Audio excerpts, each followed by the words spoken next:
Chapter 2. Training. A low rumble shook the windows of the school as the final bell rang. Jen's hand inched toward the Omnitrix, and Al tensed slightly. If it came down to assisting the Gen 10 in a fight, or keeping his cover, he knew what he would do, even if it got him in serious trouble later. But Jen didn't activate the device around her wrist. Instead, she frowned and grabbed her bag, shoving the things from her desk into it without regard and taking off for the front of the school, where the rumbling was coming from. Al took off after her. Julie raised an eyebrow at the pair. Jen had to push through a crowd of students to see the source of the rumble, which felt familiar for some reason. She realized it the moment she spotted a flash of green and black through the crowd. She rolled her eyes and made to leave her own way. Tennyson. The crowd around her parted. She rolled her eyes and glared at Kevin Levin, who was leaning on his car. Get in the car, Tennyson. Jen's glare intensified, and the crowd parted a little more, as if sensing a fight about to begin. And if I don't, Levin? Julie had caught up to Al at this point and felt him tense next to her, as if he knew that name. She put a hand on his arm. You okay? Al frowned at the girl. Who is that boy? He said it with something like venom in his voice. Julie shrugged. No idea. They were interrupted when the passenger side window rolled down. Julie felt slightly relieved at the sight of familiar red hair. Come on, Jen, we've got things to do. Jen relaxed, and the crowd let out a breath they didn't realize they'd been holding. Rolling her eyes, Jen pulled open the back seat and tossed her bag in before hopping in herself. The driver, Levin, got back in the car and gunned the engine as if to show off, before taking off at speeds that couldn't be legal. Julie frowned as Al kept watching the car as it disappeared from sight. He turned back to Julie. Who was the girl in the front seat of the car? Julie shrugged. Jen's cousin, Gwen. The guy was probably Gwen's boyfriend, so it doesn't seem like he and Jen get along very well. Julie shrugged. Don't know for sure, though. I'm Julie Yamamoto, by the way. She held out her hand to him, and he shook it with a smile as he focused on her for the first time, taking his eyes off the horizon where the car had disappeared. I am Al Apollo. Neat last name, like the Greek god of the sun. Julie didn't miss the momentary confusion that flashed across the boy's face, but he nodded and turned as a honk sounded from the parking lot. The car was plain black, completely unmarked, and a woman was leaning on it in a very similar fashion to how Levin had been leaning on his car. Al nodded to her and turned back to Julie. I must go, Julie Yamamoto. It was lovely to meet you. Julie nodded and called after him. If you like Jen, consider getting her sunflowers. They're her favorites. Al paused mid-stride and turned back to Julie, a wide grin on his face. Thank you, Julie Yamamoto. He dropped into a very professional bow and stepped into the black car. Julie shook her head as she wondered what she'd gotten Jen into. Oh well, he was cute, and Jen had been way too tense lately. They would make a good pair. Julie whistled to herself as she skipped over to her own car. It was about time Jen got over Ethan Validus, anyway. Jen was slightly surprised when Kevin's car pulled into a dirt side street outside of Bellwood. It led to a small spit of land the Tennysons owned. Well, Grandpa Max did, anyway. It was a little hidden grotto fed by a clean, clear stream, a private dock Grandpa Max often used for fishing. Jen raised an eyebrow at Gwen. You told Kevin about Grandpa's spot? Gwen shrugged, looking over her shoulder at her cousin. If we're going to fight a possible alien invasion and a definite eventual army of Forever Knights, you need a handle on the Omnitrix again. It's the best place to train. Private, Grandpa Max owns the land, so no one will be suspicious of us being out here. And it's a place you can cause property damage without actually causing property damage. Jen rolled her eyes at her cousin, but Gwen had a point. Jen spent quite some time trying a few new aliens. Jet Ray was fun, the speed of accelerate, but flying and laser blasting, too. Big Chill was nice, too, though. Invisibility, intangibility, and frost powers. She was having way too much fun. So, of course, that was when the Omnitrix decided to time out, 5 feet above the grotto. Jen let out a startled cry and somehow managed to turn her flop into a dive, but it still meant her clothes got soaked. Kevin laughed as she swam back to the dock and Gwen pulled her out of the water. Jen pulled off her jacket, green of course, with a white stripe and a small number 10 emblazoned on the upper chest of the right side. She shook it and it dripped. She grumbled, fishing in the pocket and pulling out a dripping phone. Crap. Mom's gonna kill me. Kevin rolled his eyes and took the phone from her. Give me 10 minutes with it. Jen rolled her eyes and started squeezing water out of her jacket. Gwen stopped her, pulling out a bag from Kevin's trunk. I brought some stuff. Stuff turned out to be the makings of a small campfire, s'mores, hot dogs, chips, soda, and swimming suits. Jen raised an eyebrow at the one Gwen had brought for her. You know I don't wear two pieces. Yeah, around other people. We don't mind the scars, Jen. Jen frowned, then nodded at her cousin. You mind? Gwen nodded at her, and put up an opaque wall around her so she was hidden from the one boy in the group. Kevin rolled his eyes, still focused on Jen's phone. As if I'd peek. I'm a con, not a creep. In a few minutes, Jen tapped on the wall and it descended, revealing her in a two-piece, bright green swimming suit. Kevin glanced up and blinked. Gwen hadn't been kidding about the scars. The largest one was a curved scar from some kind of blade that ran across her side and flicked in towards her belly button. She had a few more minor scars, but that one was definitely the worst. All told, it stretched from the base of her ribcage to the top of her hip, and curved in about an inch and a half. Kevin whistled. How the hell did you survive that? Grandpa Max. Jen ran a hand along the scar, sheepishly not meeting Kevin's eyes. Gwen glared at the boy. Her cousin had been self-conscious about her scars since she'd gotten them. She hated people finding out about them, and went to great lengths to prevent it from happening. Kevin frowned. What's that even from? Jen's eyes went steely, and for a moment Kevin didn't think she would answer him. Vilgac. Kevin let out a low hiss. He didn't say anything else for a moment, and Jen spoke, looking down at the scar. Grandpa Max had stashed some experimental plumber tech. Saved my life with it. She ran a finger along the scar. Asmith said it might fade over time, but it never has. It got a little smaller when I hit my growth spurt. She fell silent again, contemplating the healed gash.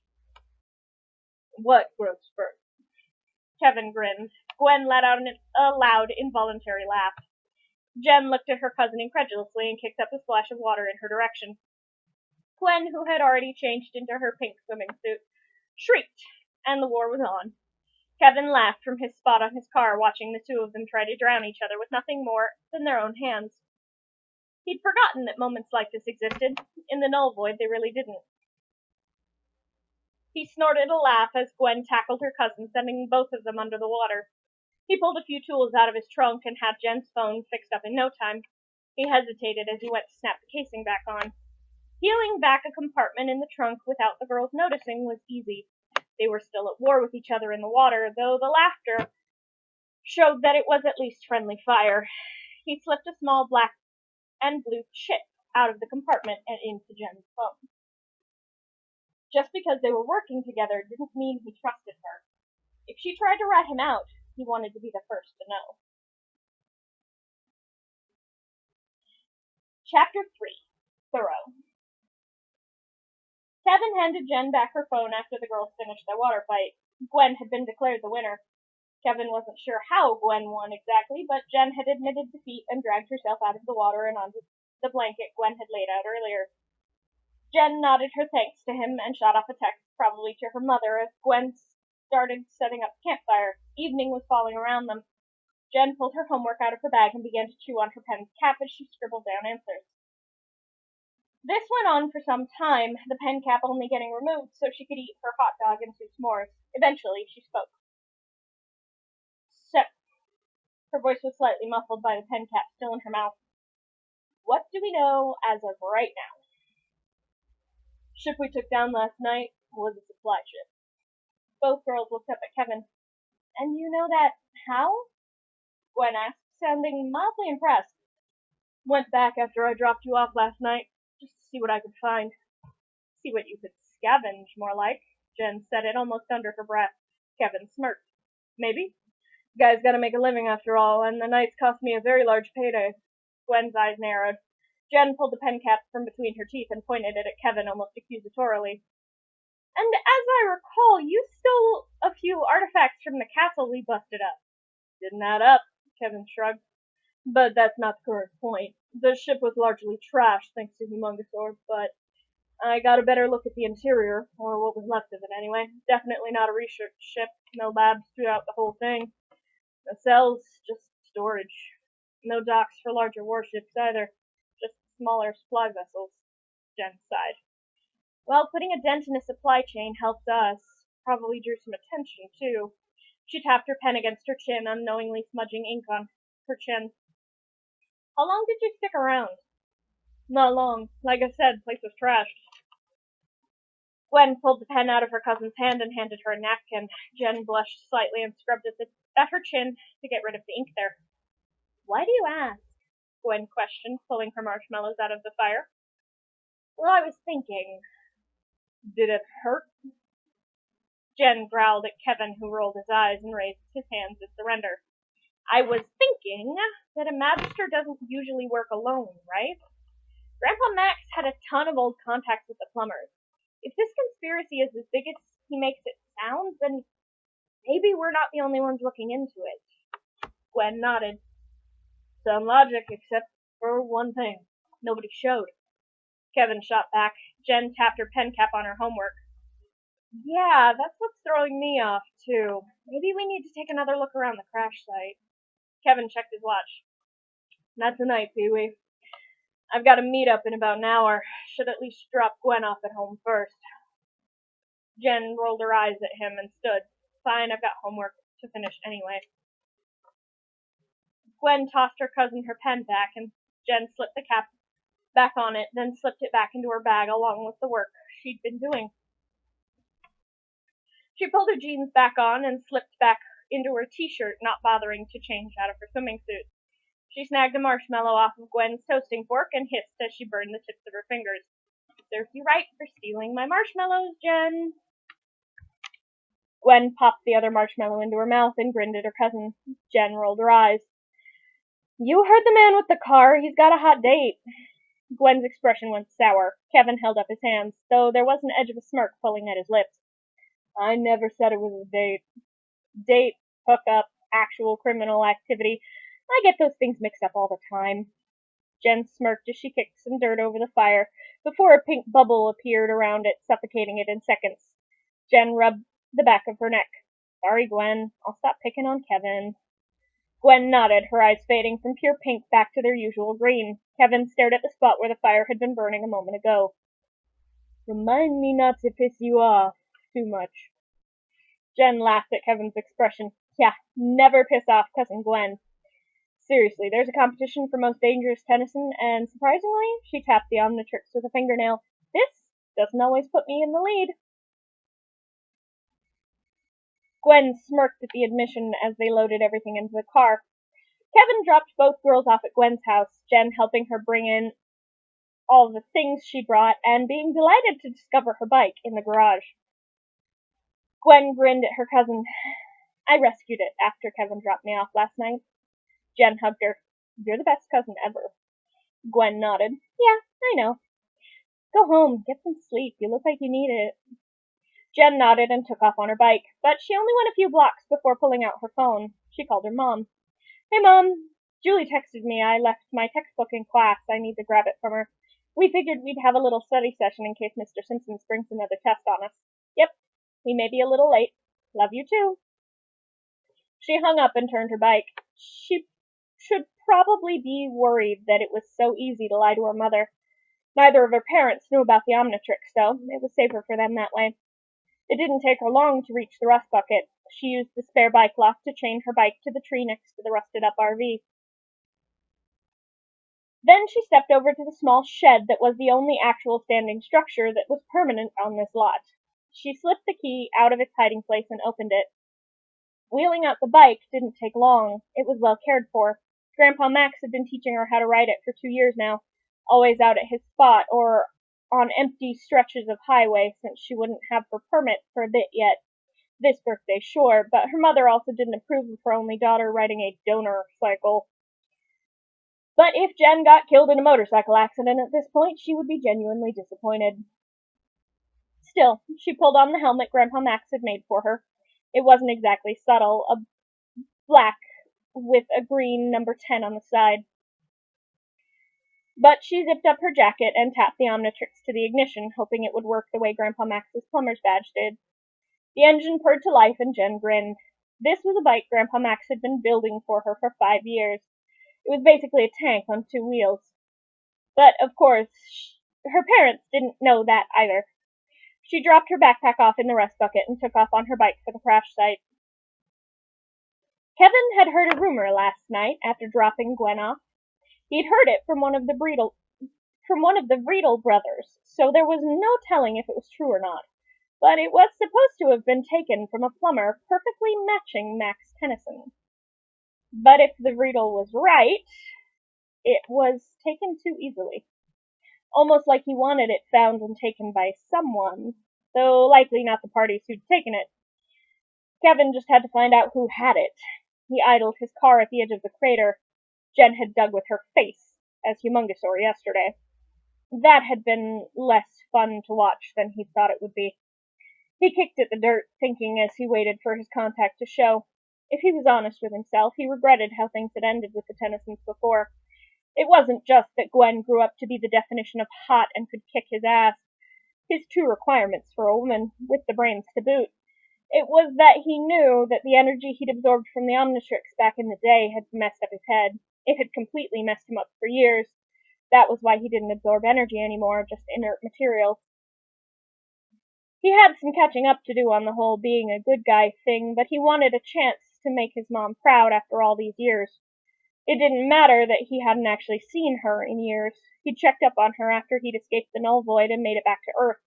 Not that she'd seen him. He didn't want to scare her. They hadn't parted on the best of terms. But finding work for an ex-inhabitant of the null void was hard, so he'd taken up brokering deals on Earth, knowing that if she was still in the hero game, he would eventually run into Jen again. He hadn't been sure if she was or not. He hadn't been sure what he was going to do when they met up again until they did.